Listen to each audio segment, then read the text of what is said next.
Es un reino demasiado poderoso, es un reino demasiado rico en recursos como para que esta casta divina lo suelte fácilmente, mi querido Sósimo, y este panorama que nos presentas de la universidad y la corrupción y el proceso sucesorio en manos de un conjunto de divinos a quienes pues prácticamente nunca vemos en contacto con la comunidad universitaria cotidianamente, pues este panorama es oscuro, es triste y sin embargo es el que acecha a la máxima casa de estudios. Tremendo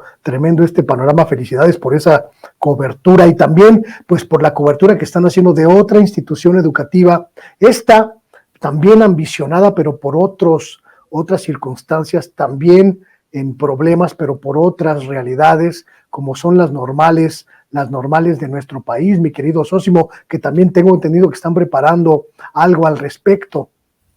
Así es, Luis Guillermo. Pues mira, aquí en Contralínea prácticamente desde el inicio de la revista hemos dado cuenta de lo que ocurre en las instituciones de educación superior, porque bueno, pues ahora que recordarás que tuve la oportunidad primero de hacer la investigación sobre esto que estamos comentando de la Dirección General de Divulgación de la Ciencia, y cuando tuve la oportunidad de hacer esta pregunta al presidente de la República sobre estos desfalcos en la universidad, puntualmente, ahora sí que con los documentos en la mano, y también lo que publicó la revista Contralínea con respecto de la Fundación Conde de Valenciana, que encabeza el rector Enrique Graue, pues recordarás que en ese momento se vino una andanada en contra de la propia revista e incluso en contra mía por personajes columnistas del viejo periodismo encumbrado, precisamente por su relación con el poder. Se molestaron mucho por haber criticado, porque se hubiera mostrado esta información crítica sobre la Universidad Nacional Autónoma de México, y decían que por qué a la universidad y en este momento. Pues solamente me acuerdo que dentro de las una columna que publiqué también yo en respuesta a ellos, lo que también yo señalaba es de que no es ajeno para la revista Contralínea la investigación sobre lo que ocurre en las instituciones de educación superior, y en su momento lo hemos hecho no solamente sobre la UNAM, sino sobre el propio Politécnico Nacional y sobre la Pedagógica Nacional, sobre otras universidades incluso estatales, y también algo que siempre hemos mantenido el ojo ahí puesto es sobre las normales rurales. Estas escuelas que son tan nobles en el sentido del proyecto educativo que siguen manejando a pesar de toda una andanada. Señalar que las escuelas normales rurales, pues como recordarás, son producto de la Revolución Mexicana, fueron fundadas a principios de la década de 1920, pero un impulso muy importante fue durante el cuatrienio, entonces todavía de Lázaro Cárdenas,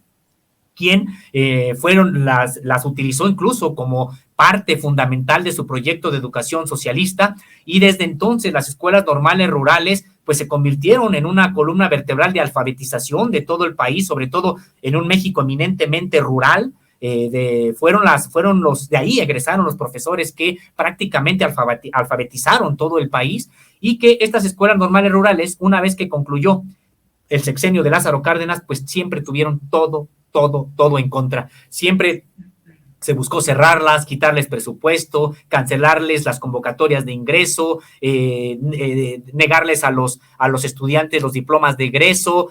cancelar su modelo educativo. Entonces, me parece que tuvieron una andanada muy intensa que se recrudeció precisamente, pues, ¿con qué? Con el neoliberalismo, porque si hay algún modelo educativo vigente en México que está en las antípodas del neoliberalismo, es el de las escuelas normales rurales. Recordemos que para el neoliberalismo lo que quiere es privatizar todo, que los derechos sean servicios y que por ellos paguen de acuerdo con los propios ingresos que pueden pues tener sus usuarios, porque ya no son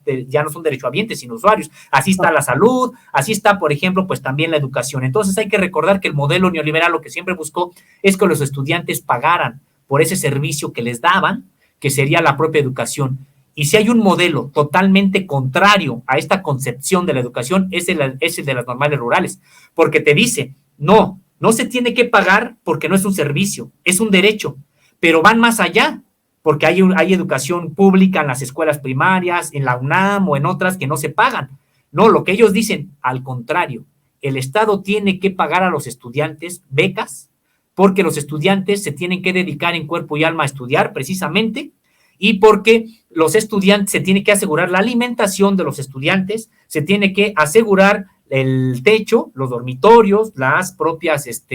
instalaciones ahí, porque son internados, el comedor, etcétera. Es decir, es un modelo muy distinto, porque también a quien da cabida es a los hijos de familias e hijas de las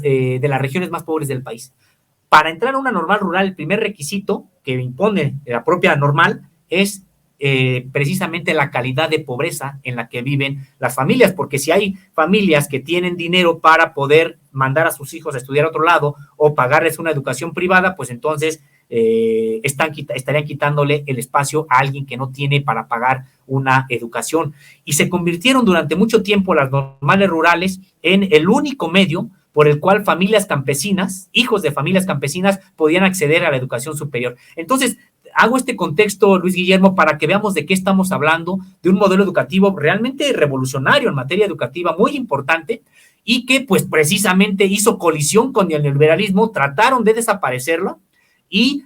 no desaparecieron gracias a la propia lucha muy importante de los estudiantes organizados en la Federación de Estudiantes Campesinos Socialistas de México. Recordar que pues uno de los secretarios de esta organización sería Lucio Cabañas Barrientos, precisamente antes de que alguna vez él pensara siquiera en algún momento